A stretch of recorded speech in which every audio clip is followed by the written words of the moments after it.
go ahead, John. Namo Shakyamuni Buddha, Namo Shakyamuni Buddha, Namo Shakyamuni Buddha. Okay. Let's do this one so that we can see how to happen. Good, that's good. All right. Let's see here. Yeah, read this one loudly. Namo Buddhaya, Namo Dhammaya, Namo Sorry, Sanghaya. let me share the screen for them. Yeah, go ahead. Homage to enlightened Buddha, perfect in wisdom and compassion. Homage to the noble Dhamma, the universal law the Buddha taught. Homage to the holy Sangha, the protectors of the noble Dhamma. To this triple gem I go for refuge. And the triple gem bless and protect me and my loved ones tonight. May we be free from harm and danger. May we overcome our difficulties. May we always meet with success. May we be blessed with good health, strength, peace, and happiness. Okay. Ethan, can you read for me, please, Ethan? Yeah.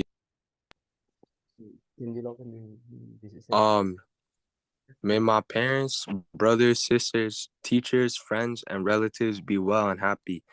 May they be free from harm and danger. If they are faced with harm and danger, I wish that they overcome their anxieties quickly. If they are faced with ill health, I wish that they regain good health soon. May the Buddha, Dhamma, and Sangha bless and protect them. Protect me and my loved ones tonight, O Blessed One. Keep us away from harm and danger. Okay, Johnson. Oh, sorry. Go ahead, finish the last sentence. Okay. Let our sleep be peaceful so we awake in the morning refreshed in body and mind. Okay.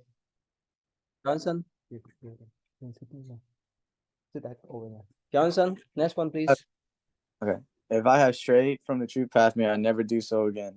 If I have carelessly hurt by word or deed, may I be more mindful. Oh, Buddha, enlighten my heart right. May my actions reflect love and compassion. I shall strive to cleanse my heart from hate and envy and live in harmony with all people. I shall be close to the Dhamma in good as well as in difficult times. I know that should the moment come for me to leave this world, I shall do so without fear or regret, because I'll leave the world a better person than when I came into it. All right, Ethan, Aaron, keep the camera, Aaron. Go ahead, Aaron.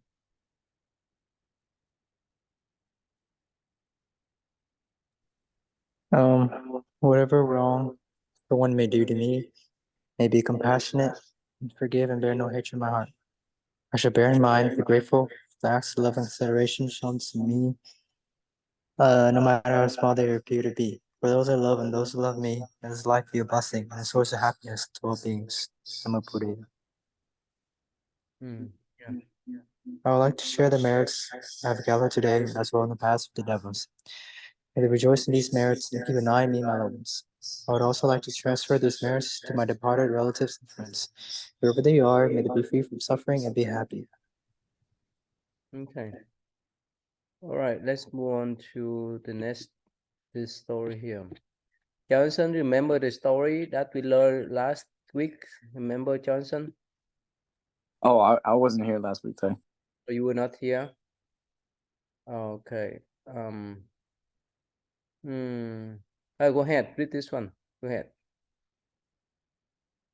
The Buddha said, life can be found only in the present moment, but our minds rarely dwell in the present moment. Instead, we chase after the past or long for the future. We think we are being ourselves, but in fact, we almost never are in real contact with ourselves. Our minds are too busy chasing after yesterday's memories or tomorrow's dreams. The only way to be in touch with life is to return to the present moment. Once you know how to return to the present moment, you will become awakened. And at that moment, you will find your true self. Okay, what's about? So the Buddha was talking about how people are never living in the present moment. Their minds and their thoughts are always constantly thinking about the past or the future. Okay. So what's the problem? And the problem is people need to start living in the present and think about today and not tomorrow and yesterday. Why? What happened if you think so much in the past? What happened?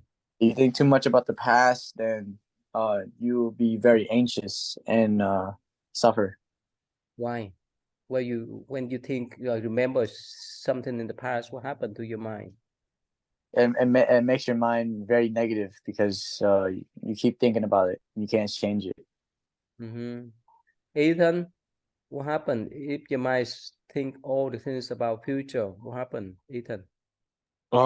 If you always worry about the future, like you really don't care about the present or what's happening right now. Mm. But I mean that what happened if you think too much about the future? Let's say after graduation from high school and from college, you don't know what you're doing, but you keep thinking about the future. If I keep thinking about the future, like in that situation, like I don't know, like I would just be mad stressed out, You maybe and like yeah, go I'll ahead. I'll, I'll probably make really bad decisions. Why? Let's say if you go to the class and take a test, especially for the final, right? And you expect Yeah. to have an A, but later on, somehow you would not get the grade that you expect to. What happened then?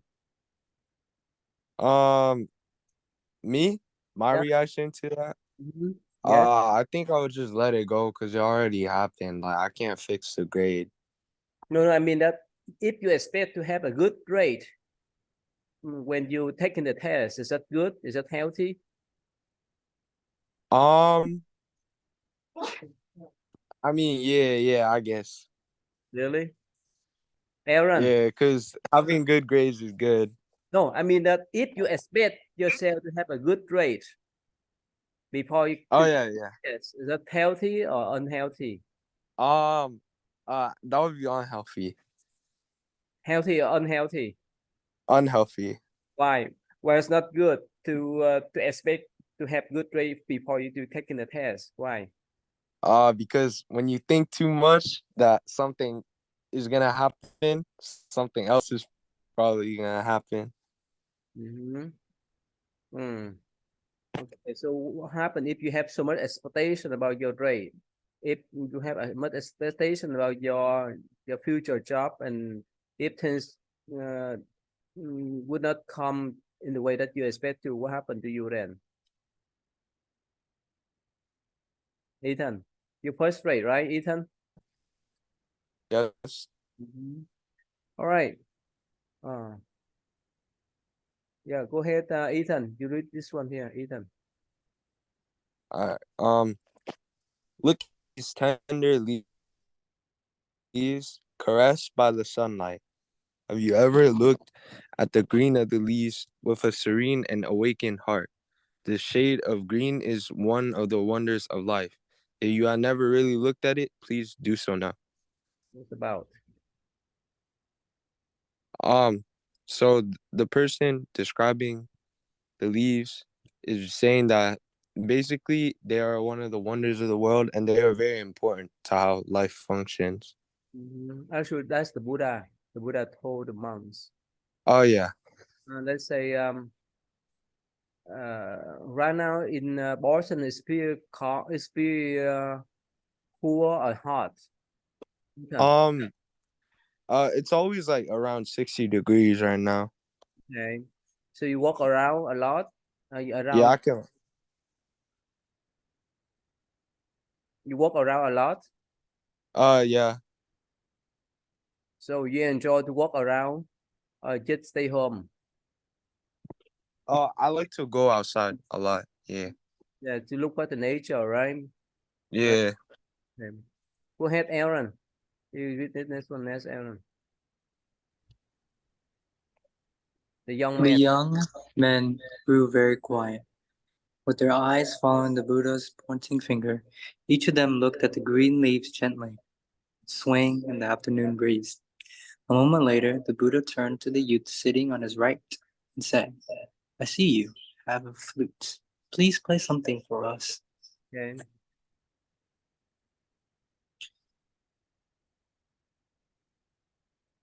Uh, the youth felt shy, but he lifted his flute to his lips.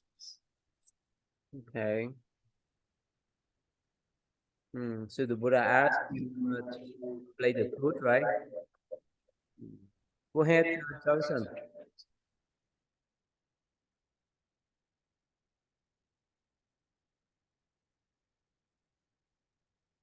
Johnson, go ahead. Okay, go ahead, Ethan, the youth, Ethan.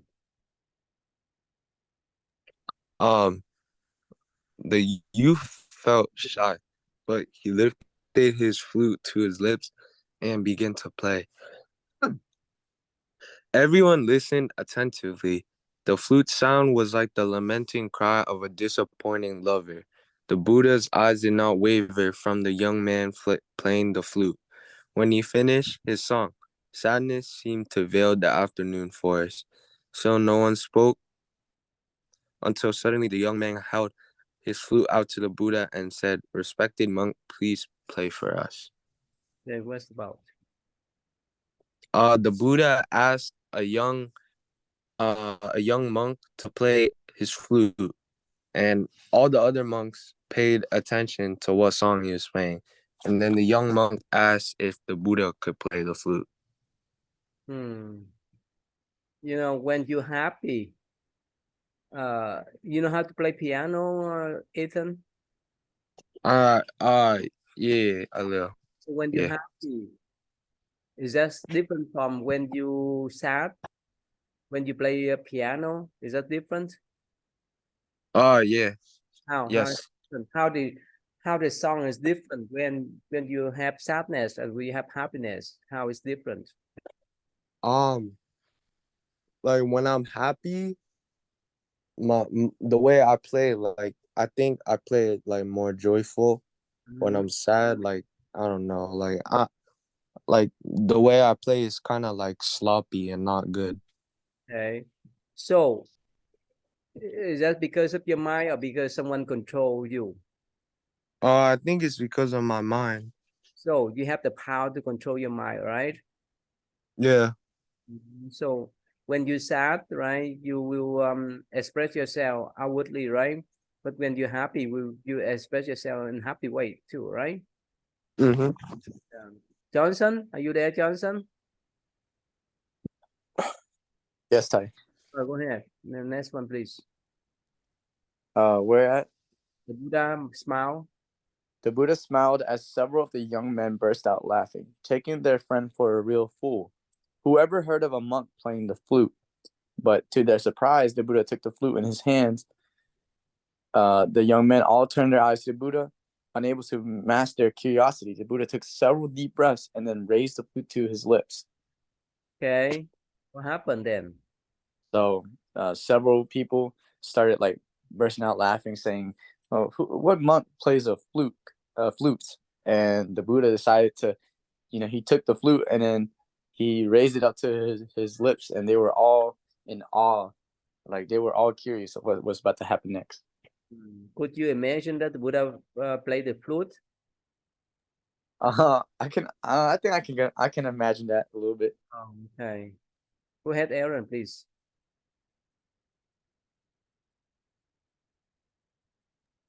The image of a young man playing the flute long ago in the royal gardens of Kapilavatthu arose in the Buddha's mind. It was a full moon night. He could see Mahapajapati sitting on a stone bench, quietly listening. And there was Yasodhara with her freshly lit incense odor of fragrant sandalwood. The Buddha began to play the flute. Okay, what's about? First there was some imagery about a man playing a flute in Kapilavatthu garden, and during the nighttime. And so he saw there was Mahapajapati and Yasodhara in that So image. you know how to play the flute, Aaron? No, but I learned to play the recorder. Can you do that? I'm not good. I learned it in like 4th grade. Johnson, you know how to play the flute, recorder? Man, I haven't touched a recorder since like 4th grade, Ty. Oh, you can do? A little bit, I guess. I don't know. Good. So when we have the summer camp, you can play for the baby, okay? I don't know about that, Ty. Okay. All right, go ahead, Ethan. The next one, Ethan.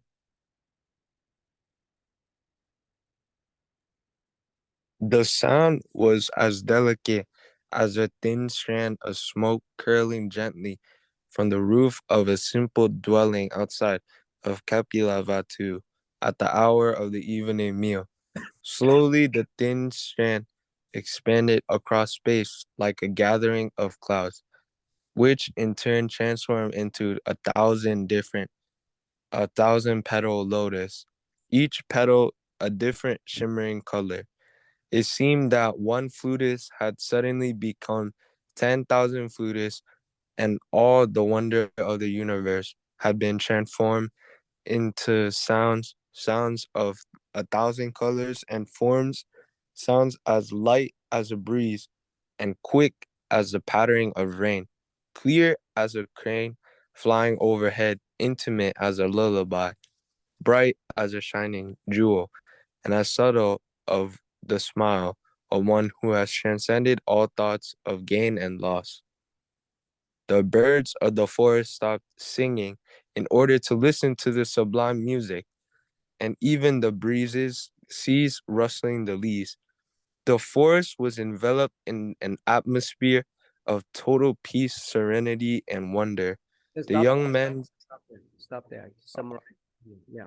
uh, um, so when the Buddha was playing the flute, the the music that came, the sound coming from the flute, it influenced like everything living around the forest.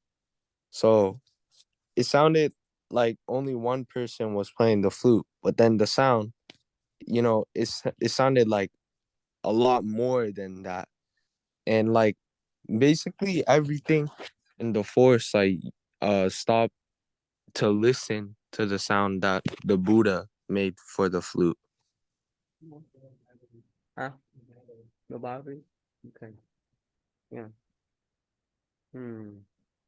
Okay. So let's see here. Hmm. Okay, you can see it here. Hmm. You have the charger? Oh, no. Okay. Yeah, go ahead. Johnson. Next one, Johnson. The young man. The young men sitting around the Buddha felt completely refreshed, and they now dwelled completely in the present moment, in touch with all the wonders of the trees, the Buddha, the flute, and each other's friendship. Even after the Buddha put the flute down, they could still hear the music.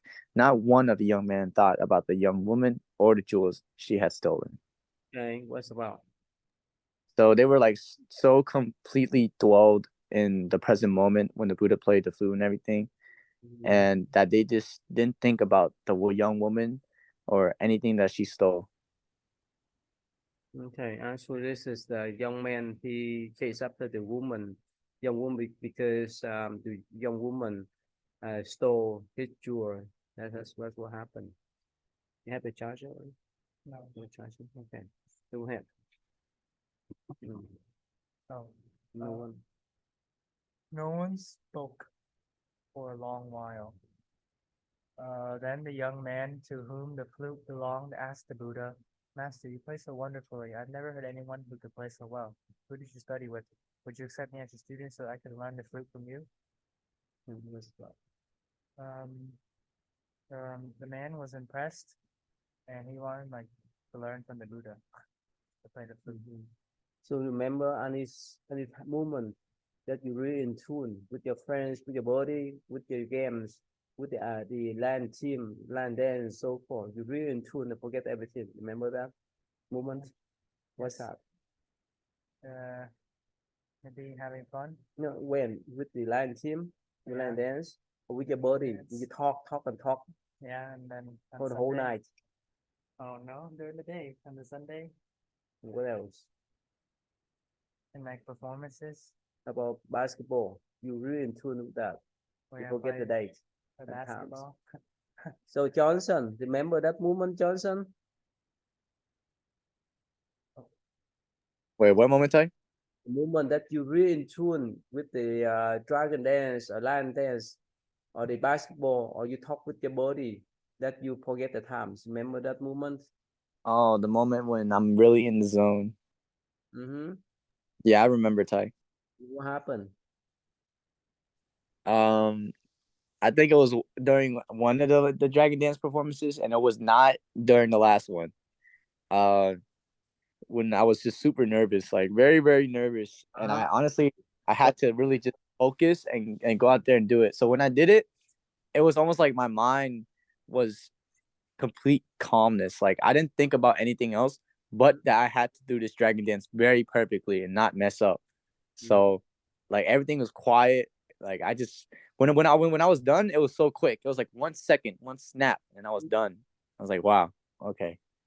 But at the beginning, you're so nervous. You trembling, right? You're so nervous, right? Yeah, I was shivering in my timbers. I couldn't breathe, walk, or anything. Right? Why is that? Because you scared of the public. Yeah, I was scared of messing up in front of everybody. But when you really in tune, you would not pay attention much about them, right? Yeah. Ethan, you have that moment in your life, Ethan? Oh, what kind of moment, Ty? The moment that you really in tune with your piano playing, you moment that you really in tune with your soccer games. And so okay.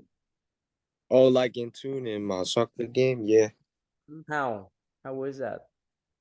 Like, some games I play normally, but some games you know, I don't I just like focus and I don't really think about anything else besides playing. So what's different between really focusing on your games and you have a lot of thinking about how you score the goal and so forth? What's different? Um, Wait, thinking about what? Thinking about scoring the goal, to hit the ball to the goal. Yeah. Worry about other people watching you, and what's the difference between when you think about that and what another thing that you really focus on your playing? What's the difference? Um, I mean, I don't when I'm playing a game, I don't really worry about the people watching me. Oh, really? Okay. Yeah. I don't What worry to do? about people watching me. What happens if they yell to you when you mess up? Um, that's fine. That's fine if I mess up. So most of the time you could focus on your game. Yeah. Okay. So go ahead. Go ahead, Ethan. Read the next one. The Buddha.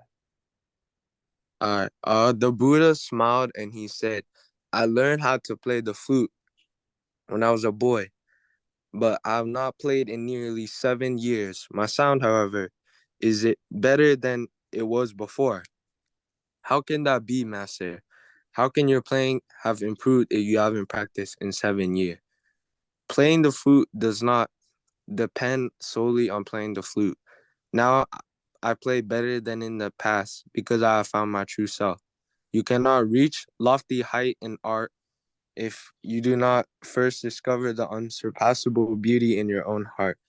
If you would like to play the flute truly well, you must find your true self on the path of awakening." What's mean? Um, he's saying that, well, not just for anything like playing the flute.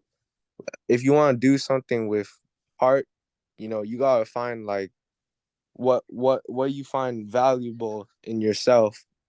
What's meaningful to you. Pick up a phone. He said he's out.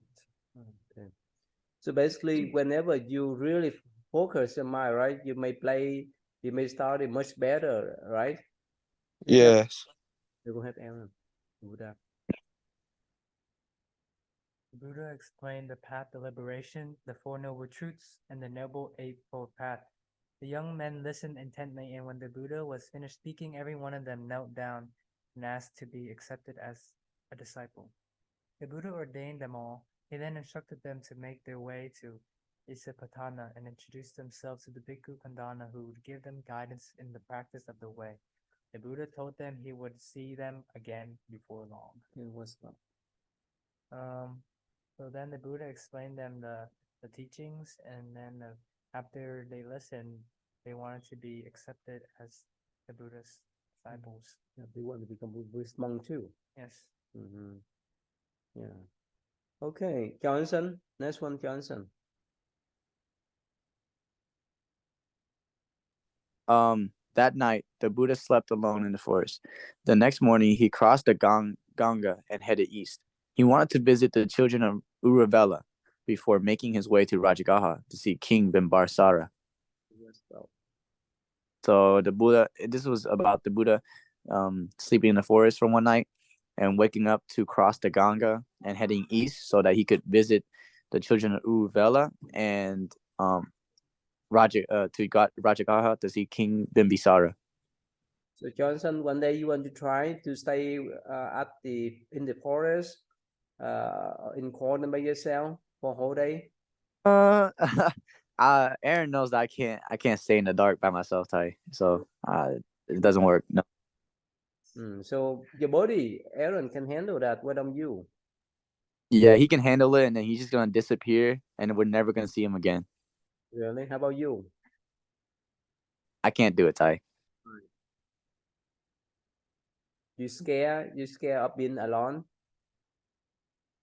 I'm scared of the dark and being alone. Really? Ethan? What do you think, Ethan? Are we so like fears in general? Mm-hmm. Can you stay alone by yourself in the forest, on mountain, or even at home by yourself for a day, for 2 days, and so forth? Can you do that? Yeah. Has it happened to you before? Yeah, I've done that before, yeah. What happened then? Definitely on a mountain. So everyone left the house and you alone? Oh, you mean like alone for like 2 days, like not coming back? Mm-hmm. Yeah. Oh, nah, I haven't done that before. Not yet. So it's scary for you if you stay alone by yourself? Actually, yeah, I would be kind of scared because like I wouldn't want to get robbed by someone, you know?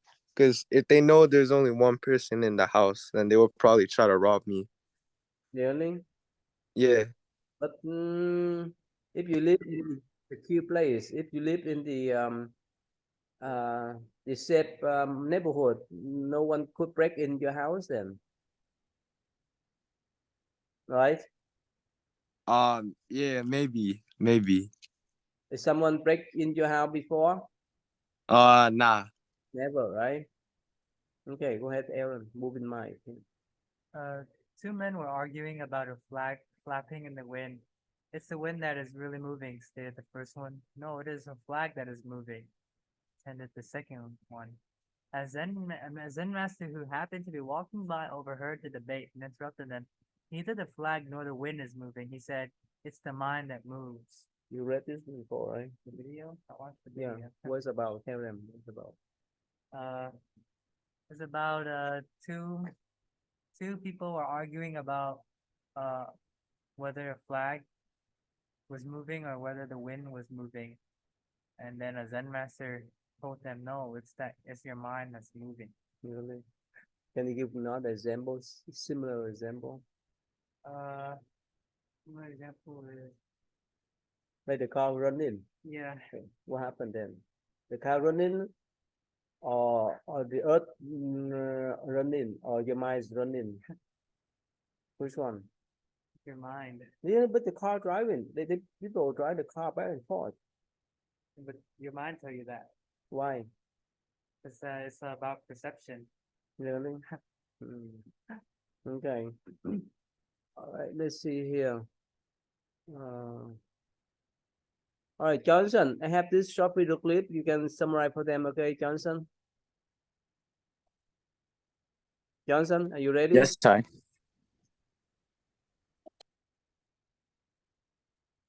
Wait, ready for what, Ty? Yeah, video clip here.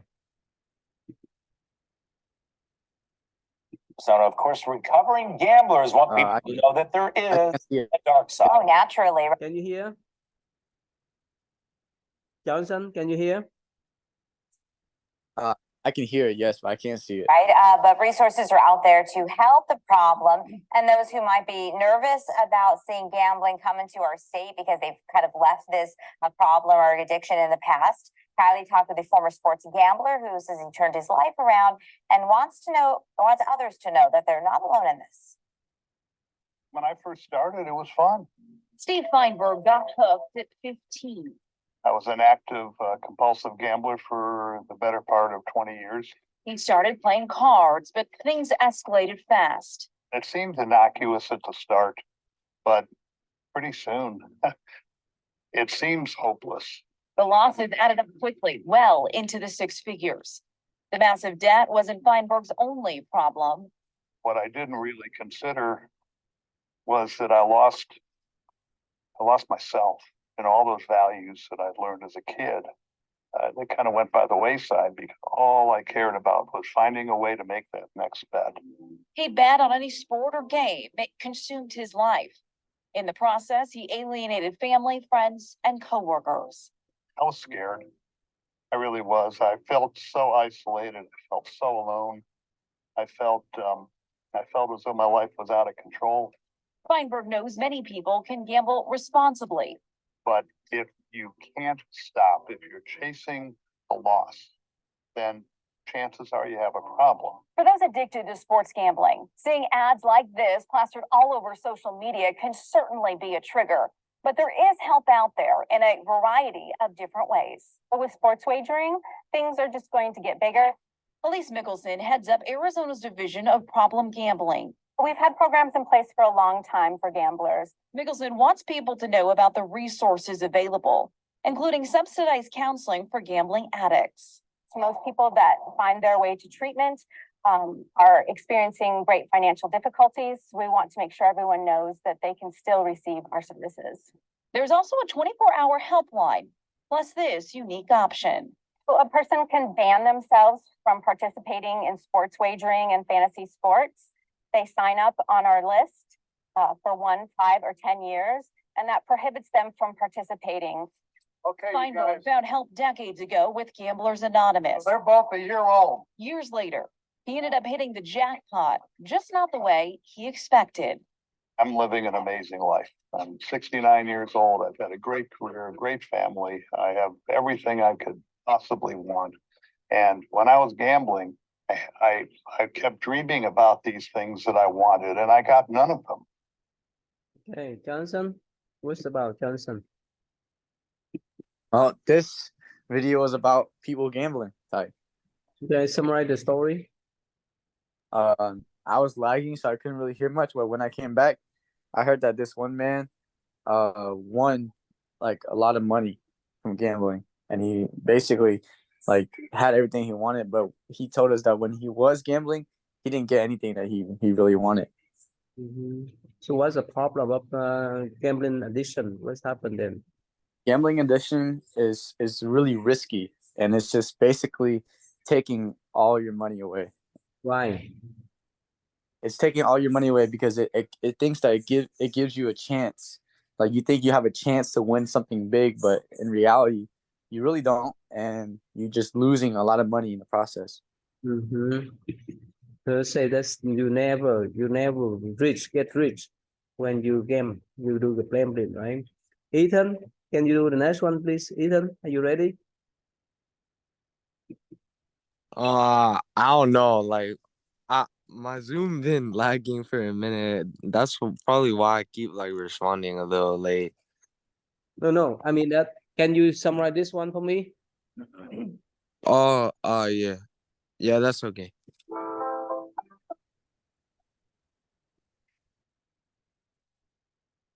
When Anantapindika returned home, his servants greeted him by saying, "Master, master, Curse saved us. He saved your property. Curse is our hero." What happened? And so, The servants told Anathapindika all that had transpired while he was away. Cursed, you really did all that?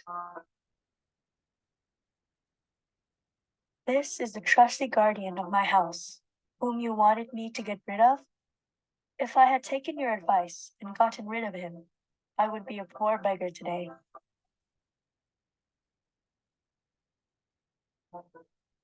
So basically, the story is just his parents' name curse. You know, which means you curse order. That means the name is the person.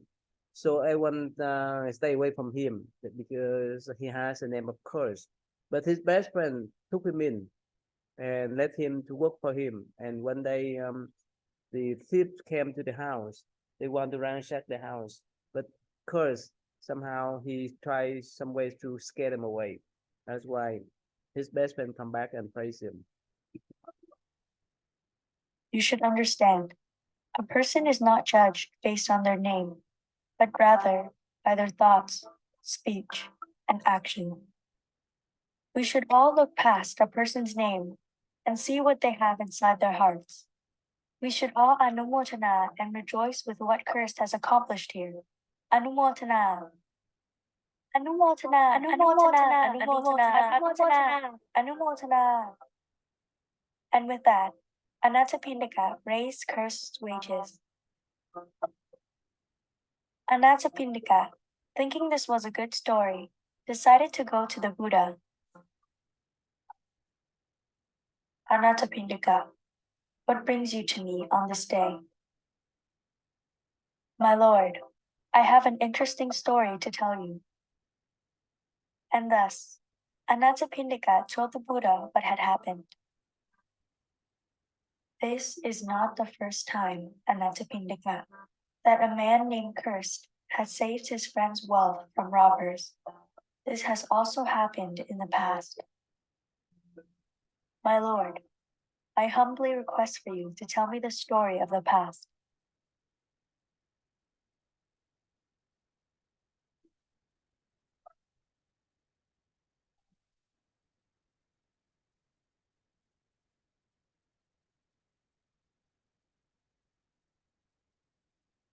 A long time ago, when Brahmadatta was reigning in Benares, the Bodhisattva was a treasurer of great renown.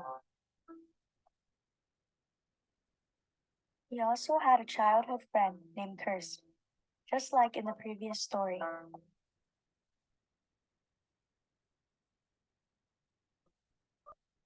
As they grew up, they grew apart, and Cursed was unable to make a sustainable living. Cursed had no choice but to beg his friend, the treasurer, for his compassion.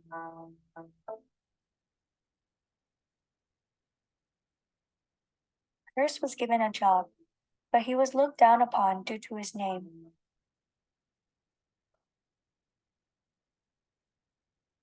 Cursed, having nothing, was not discouraged and worked hard.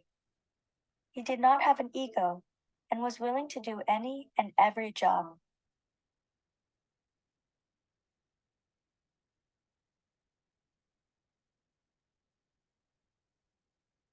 One day, while the treasurer was away, a group of bandits planned to rob the treasurer's house. However, owing to Cursed's wisdom and steadfastness, he led the household servants in preventing the attack.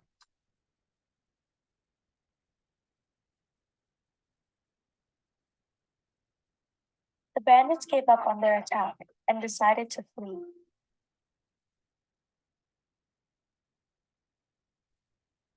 Cursed was given much praise and was lauded for his bravery. And when the treasurer returned and found out what had happened, he said, "If I had taken your advice and gotten rid of my trusty friend, I would have been a beggar today. A friend is he that will go lengths to help us. Over time, his loyalty will be proven true. A friend is one who has journeyed with you for 7 steps. He becomes a comrade after 12 steps. After a fortnight or a month of loyalty, he is considered family. Longer than that, he is considered a companion. Then how wise would it be for me to drive cursed away for my own pleasure?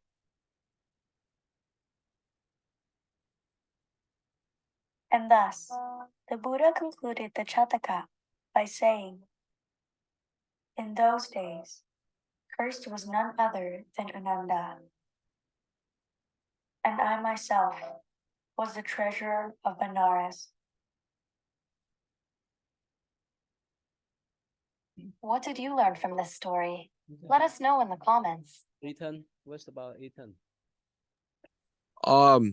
Some parts of it I didn't really hear, but I saw the second half of the video. I heard that there was this guy, like, I guess there was like a stigma around his name. Like, people, you know, they mistreated him because of his name. But since he was very poor, like, he worked very hard and he didn't have ego, right? And he do any job he can, right? And I think there was like bandits. There was bandits planning to rob the treasure, but he warned the servants and everyone else to protect, the place where the treasure was, and then the bandits ran away. And when the treasure came back, he thanked the man, and in the end, the Buddha said that I don't remember the monk's name, but that the man with the stigma around his name, he was one of the Buddha's monks, and the treasure was the Buddha. Okay, so what's the moral? Um, like I said, I didn't watch the first half of the video, like it was laggy, but um, I'm guessing like you don't mistreat people for the way they like how they look or what their name is, what they wear, what they do. Yeah, what's the moral? Moral is to not judge people before knowing who they really are. Yeah. So in so far, right? At the school, right? Outdoors, they don't give you any problem, right? They nice, right? Yes, How? because we're all friends. John? Oh, Sabrina, welcome back, right, Sabrina? How you been, Sabrina? I've been busy. Busy? Yeah, okay. You come up next week for summer camp? It's next week. No, not next week. The 18th to 25th. The week after next week. I don't know. I'll have to see. Okay. So Johnson, how your body, Johnson? The body that wait for you outdoor, out of the temple last time. I'm surprised that he's your body. Remember, Johnson? Oh yeah, yes, Ty. Yeah, my friend Wani, he came to play soccer with us. Yeah. Yeah, what happened then? Huh? What happened? Wait, with my friend? Yes. So you treat them well? Yeah, of course, Ty. Okay. And Yeah. you don't have a problem with them? No. I was scared he was gonna have problems with me because he was a Christian and I invited him over to come hang out with me at the temple. Okay. But he was all cool with it. He was okay. Okay. So you play soccer with him last week? Yeah. Yeah, I played soccer with him. Remember your leg, okay? Don't let your mom complain anymore, okay? I think I broke my leg 3 times already, Ty. You broke your leg 3 times already? Yes, Ty. What happened? Soccer, Ty. Really? And your mom still allow you to play then? She's telling me not to, but I just say I'm okay. You sure? Yeah. Okay. All right. How you been, Sabrina? I've been all right. You done with your final? Yeah. Okay. All right. Let I have this part here. Part 5.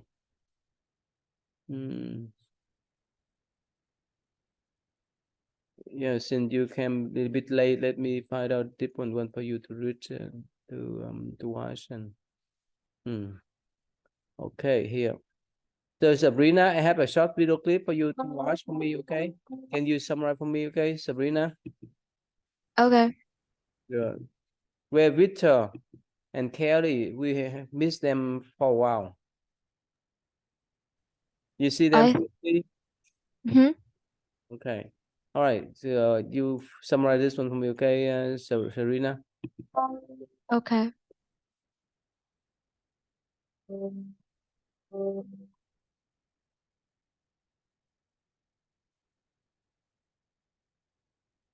Rama was born into a royal family from the land of Magadha. She was extremely beautiful and fair. When she reached an appropriate age, she became one of the chief consorts of King Bimbisara.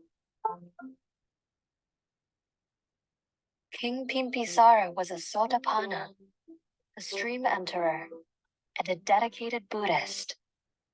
He donated his own bamboo grove to the Sangha. With great respect, he looked after the monks. Even though Kema was married to a devout Buddhist and heard marvelous things about the Buddha, she was afraid to see him. She identified as a very beautiful person and was proud of it. She was proud of her extraordinary beauty and was concerned that the Buddha would fault her for her vanity, embarrassing her in front of others. So, every day, she would watch as many servants and attendants carried trays, platters of food, and other offerings to the Sangha. King Bimbisara was very ashamed that even though he was the king and a chief patron of the Buddha, his main consort would not visit the Buddha. This caused him considerable stress. King Bimbisara came up with a plan. He hired a group of singers to position themselves near Kema's window and sing about the beauty, peacefulness, and harmony in the Bamboo Grove Monastery. Since Kema loved the beauty of nature, she decided to visit. Kema dressed in her finest clothes and adornments. Upon arriving at the Bamboo Grove Monastery, she was astonished at its beauty and majesty. Owing to the aura of a supreme Buddha, she was especially drawn to the hall where the Buddha was preaching. The Buddha, reading her thoughts, used his psychic powers to conjure a perfectly beautiful young woman, sitting beside him, fanning him. Kema was entranced by the woman's beauty. She thought, I have never seen anyone so beautiful in all my life. I do not have even a fraction of this woman's beauty. They say the Buddha disparages beauty, but surely they were mistaken. Then, suddenly before her very eyes, Kema watched as the beautiful woman aged. She changed from a vibrant youth into a middle-aged woman, and then into an old woman with wrinkled skin, gray hair, and broken teeth. Finally, the old woman fell lifelessly to the floor. Emma was shocked. She thought, if someone who possesses that much more beauty than me will eventually become that lifeless husk, what will happen to me? I will surely share that same fate. The Buddha read her mind and said, Emma, behold this mass of elements. It is diseased. impure, and always decaying. Filthy liquids constantly trickle and ooze out of it. Only fools would desire such a thing. Kema internalized the Buddha's teachings. Instead of thinking of others as fools, she saw that she was the real fool.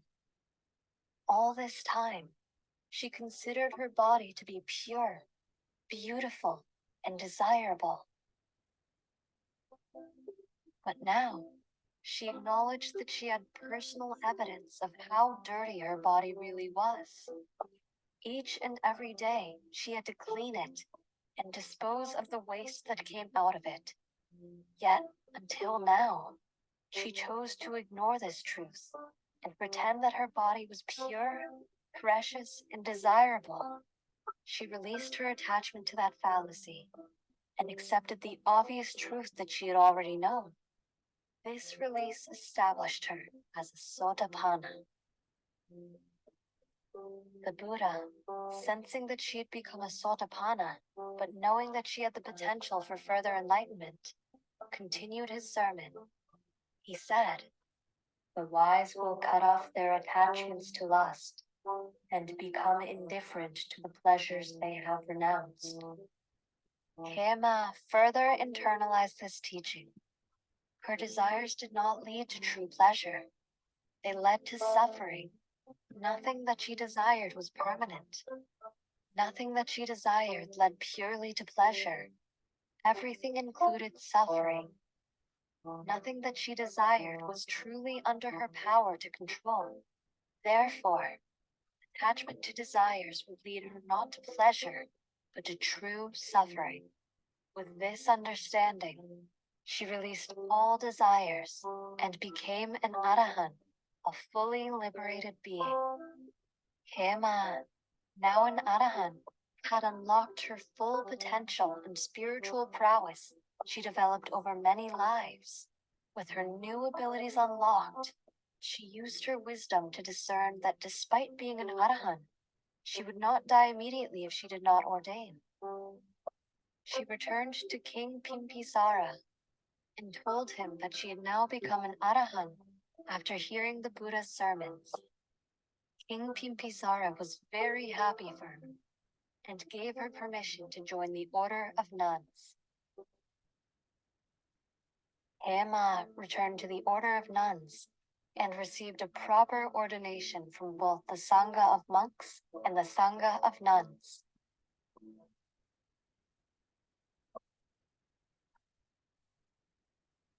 Kema Teri, along with Upadawana Teri, were known as the foremost of all nuns. Kema Teri was known as the foremost of all nuns in wisdom, much like the Venerable Sariputta was among monks. Upadawana Teri was the foremost of all nuns in psychic abilities, much like the Venerable Mahamukhalana was among monks. What did you learn from? Okay, Sabrina, what you learn? So there was this the highest consort of the king, and this king was a follower of the Buddha. He donated his bamboo grove to the Buddha. He felt upset that his highest consort wouldn't go with him to listen to the sermons of the Buddha. So one day he'd had these like singers outside singing of like the bamboo grove and how beautiful it was, and she likes the beauty of nature, so she went and she got attracted to like I believe the building of the Buddha where he taught his sermons, and she went in and the Buddha read her thoughts and he appeared this woman, and he would age the woman, a really beautiful woman, and he would age her, and then the highest concert the lady would watch, and then she would realize that what happened to the really beautiful lady, it would happen to her. So she let go of that, she became, I don't know what he called her, but the Buddha knew that she could get enlightened higher. So he also said that, taught about like if you let go of your desires, and don't exactly know what else he said, but he said if you let go of your desires, something would happen. And she knew that if she kept on to her desires, bad things would happen. So she let go and she became some high nun. I don't know what he called it, but she would go back to the king and say that she joined the high order of nuns, and the king was very happy, so he would let her go, and she would be get taken through this like I don't remember what it's called, but she'd go through like this service where she'd be accepted into the sangha of monks and nuns, I believe.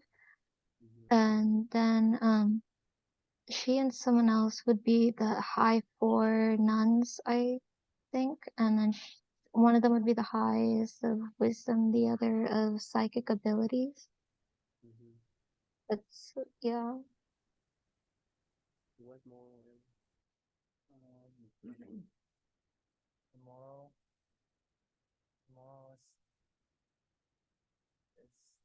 What happened to her when she saw the beautiful lady, much beautiful than her? What happened then?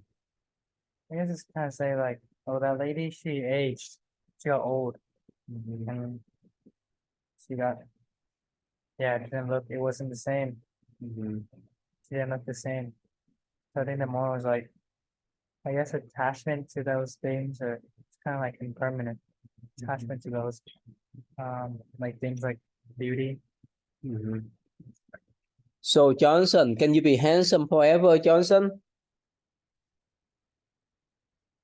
No, Ty, I cannot be handsome forever. Why not? Because at some point I'm gonna get really old. I'm gonna get wrinkles. I'm gonna lose my hair. Okay, but you come back again. It's cycle, right? Yeah, it is a cycle. Yes. So when you come back, you want to become a American one, a Vietnamese one, a Chinese one, or what? I really don't have a preference, Ty. I honestly don't mind to become anything. Anything. Yeah. Oh no, wait, not anything. Like like any race. Okay. So Ethan, can you be handsome forever, Ethan? Hell yeah. Yes. I'm joking. Nah. Why not? Why can you Because handsome I'm forever? gonna get old and I'm gonna get wrinkly. Okay, so what's the difference then? What's the difference now and when you get in, when you are in 90, 100, what happened then? I think maybe when I'm older, I don't really care about my attractiveness because I will probably be worried more about how if I'm going to die. But now you care much about how you comb your hair, right? How you dress your clothes, right? How you dress up. Yeah. Right now, yeah. Then That's okay for now. now. Yeah. But no matter how you do later on when you're 90 and 100, that's over you, right? Yeah. All right, anyway, so let's finish up then. Go ahead, Aaron. Can you do room number one? Remember, can you do one? Come together. To the Buddha I return and rely, vowing that all living beings understand the great way profoundly and bring forth the Buddha mind. Okay, Johnson. Number two, please, Johnson.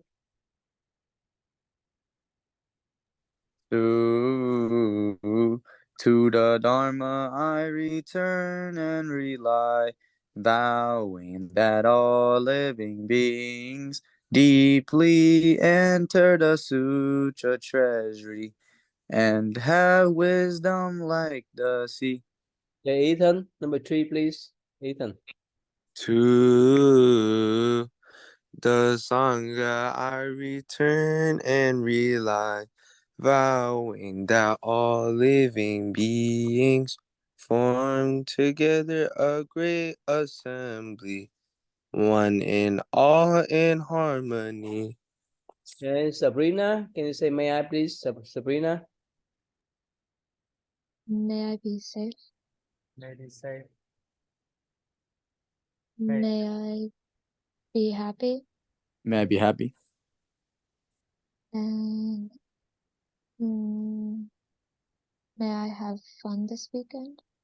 And may I have fun this weekend. Okay, Ethan, my parents, please, Ethan. May our parents stay healthy. May parents stay healthy. May our parents be good, I guess. May our parents be good. And may our parents live a long life. And may our parents live a long life. Okay, Johnson, my weekend, please. May my weekend be fun. May the weekend be fun. May our weekend be fun. May my weekend be safe. May our weekend be safe. And may my weekend be filled with a lot of positive, unexpected events. May our weekend be filled with many positive, unexpected events. Good, thank you. Johnson, stay back. Need to talk with you, okay? Evan, thank you.